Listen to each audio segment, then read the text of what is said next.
20 years of working in HR, I've learned some things that you need to know, but most likely have never been taught.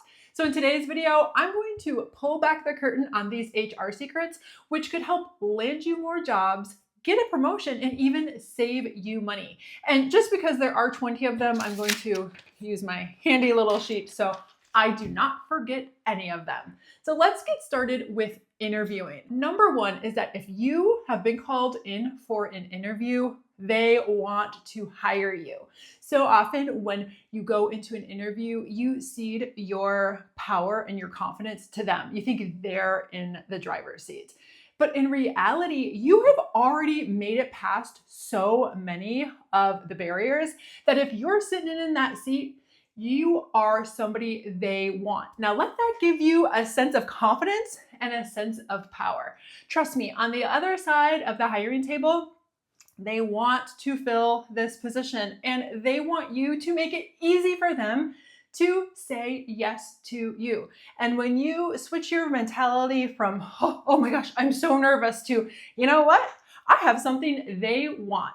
That shift is going to completely change the dynamic of the interview and put you in the driver's seat. And number two is to be nice to everyone. From the moment you step out of your car in that parking lot, your interview has started. A little secret that HR and hiring managers have is that we talk to the receptionists after interviews.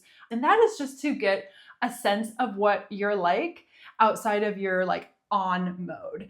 And it's actually kind of surprising some of the feedback that I've gotten. I've had candidates who have been so cordial and so nice to me, but were very short and even downright rude to receptionists. And I immediately say, they're not even worth my time. And this goes for people you're going to meet in the elevator, people who hold open doors, people you pass in the hallway. Just act as though every single person you're meeting is who you are interviewing with. And number three is that sometimes the decision comes down to a personality fit rather than a skills fit. And I say this because so much emphasis is placed on having the right skills. But if you've made it to an interview, you are going against other candidates who have a strong skill set as well. And the differentiator is sometimes the personality. So let yourself shine through. And number four is to know your worth. Walk in knowing why you are the best fit for this position. And you have to be able to confidently communicate that. If you were on the other side of the hiring table and you met with 5 different people and on paper, they all looked as though they would be able to do the job, but then a person walked in and they were slouched down and they were not making eye contact, and they weren't very confident, you would probably be like, this isn't going to be a fit. But if you walk in and that person is enthusiastic and knows why they've been called in there and know why they would be a great fit for the position and the company, you're like, heck yeah, this person knows their worth, which is going to make you much more apt to say, yes, you are hired. And number 5 is to be gracious even if you don't get the job offer. Now, you do not know what's going on behind the scenes. There have been times when it's come down to 2 very strong candidates, but a decision has to be made.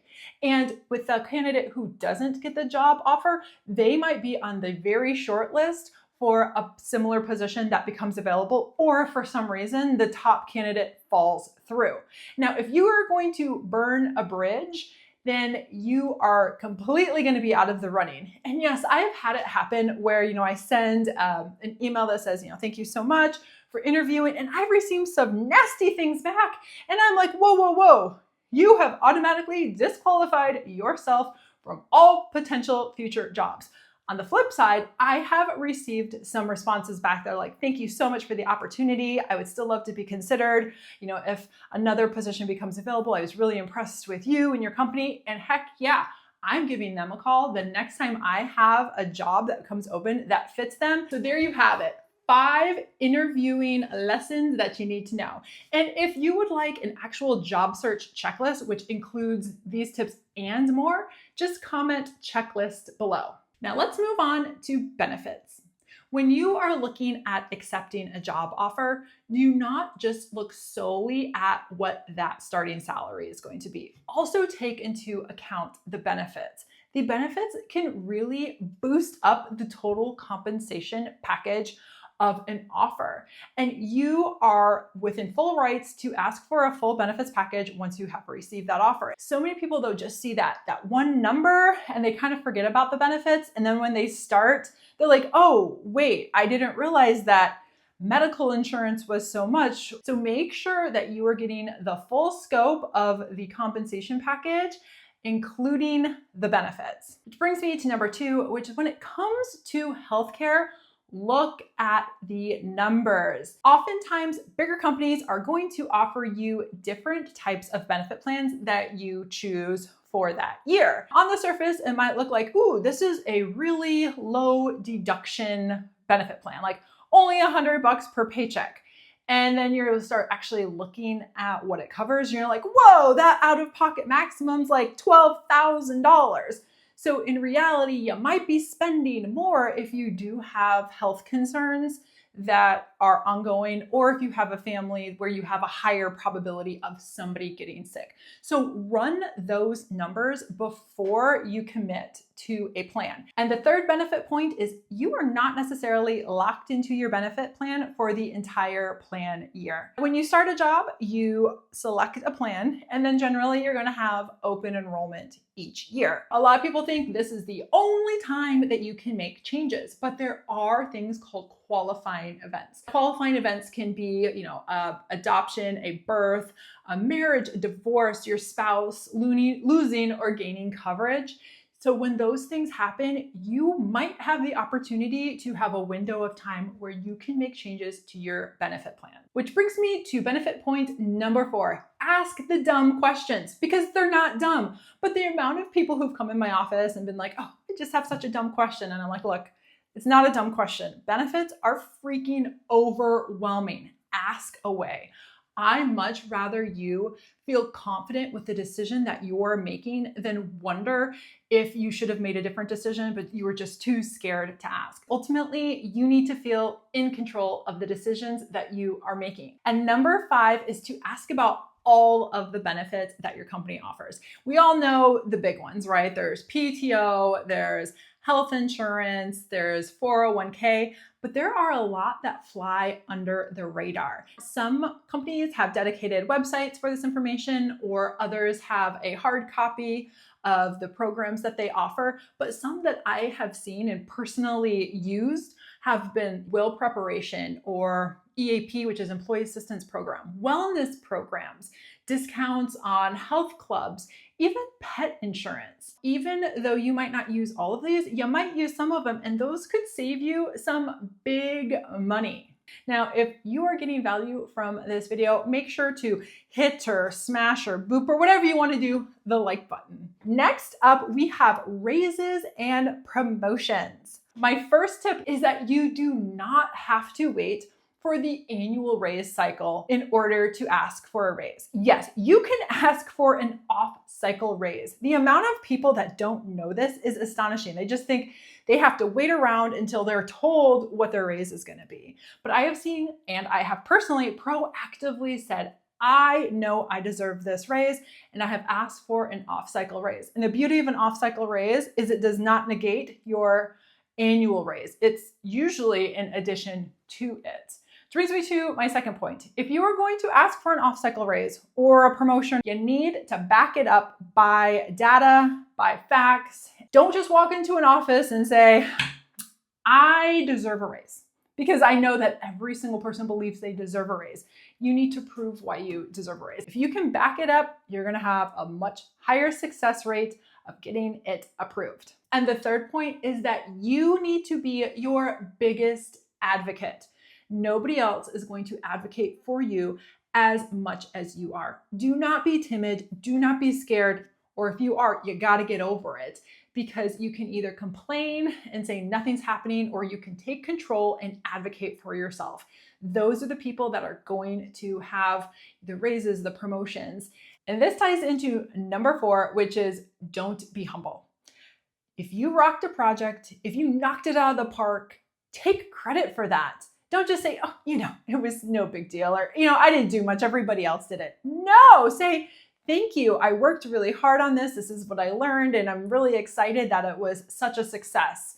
You can take credit for something and not be obnoxious about it, but make it known that you are fully aware that you did an awesome job. So do not sit back. Do not let other people take credit. Stand up for yourself and say, yep, that was me. And number 5 is don't feel obligated to stay on the predetermined career ladder path that you think you have to do. I had a point in my career and I was like, how in the heck did I get on this ladder and how the heck do I get off? I was up for a promotion. I did not want that promotion. I had no desire to do what was entailed of that role. On the surface, it seemed as though, why the heck wouldn't I? It was more money, it was a bigger title, it was all of those things. But I didn't want that. And I actually ended up applying for a position in-house, which was a step back, but it was something that I wanted to do. Just remember, there is no predetermined path for you. You are the one who is in control. And finally, these are 5 lessons that fall more into the general HR bucket. And the first one is to document, document, document. When I had my very first HR role as an administrative assistant years ago, I was told this is the golden rule of HR. And it's true. HR is documenting everything, and you need to be doing that too. I have seen way too many situations where I'll have somebody come in and say, you know what, my manager told me that after 3 months, I'd be getting a raise. And I had no clue what they were talking about. And so I said, okay, can you provide me email or some type of documentation that was discussed? And they're like, I don't have it. And when I go to the manager, they say, oh no, we never talked about that. And so now it's a he said, she said type of situation. But if you cover your butt and you have that documentation, then there is irrefutable proof. This also comes into play if you're having any conflicts with coworkers or with managers, or there's any type of situation that you deem important enough that you want to make sure that it is crystal clear what was said, then you need to document. Trust me, HR is doing it on their side, so do it on your side. And number 2 is to forward yourself any performance reviews, any emails that have specific data points and numbers that you want to remember. A lot of us put off putting together our resume, and when we do sit down to do it, we forget. We forget like, oh yeah, what project did I work on? What was the budget of that? How many people did it serve? And we all know with a resume, you really want it to come to life with numbers. And so if you're being proactive and forwarding yourself all of this information in real time, then you're just going to have a folder of information that you can easily pull from rather than trying to scramble and find it, especially if you've left a job and you're like, I have no idea how to get that information. If you're just consistently doing it, it's going to be so much easier on you in the long run. And number 3 is to set your PTO precedent. Now, when you start at a company and you take your first vacation, you are setting the tone for all the rest of your vacations. If you take your vacation and say, you know what, feel free to email me. I'll be checking in an hour a day. Or if it's a really big deal, yeah, go ahead and just give me a call. You've told people, yeah, it's okay to contact you. And you can't be surprised when they do. So if you start from your very first vacation at your company and say, I am unavailable, you are setting the tone that you are completely off. Because it is a lot easier to start off on that foot than to have years of you being available. And then you're like, you know what, I don't want to be available, which is completely normal. And that's the way it should be. But once you set that precedent, it's going to be a lot harder to have people realize that you're serious about it. So be serious about setting that PTO precedent at the very start. And number 4 is that you need to be the CEO of your career.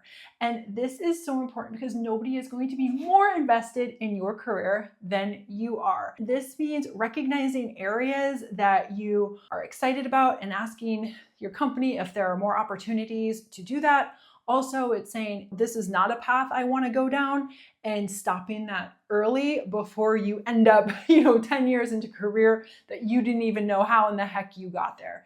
Take control and be in the driver's seat of your career. And the final lesson is you are replaceable at your job, but you are not replaceable in your personal life. I have seen too many people just give their blood, sweat, and tears to a company only to be laid off. At the end of the day, it's a job. It's a job, and there are going to be many other jobs. There's only going to be one of you. So make sure that you do not let your job take over your life. So there you go, 20 lessons from the perspective of an HR professional. And if you would like a video about my 5-step framework on landing more interviews, make sure to check out my video here.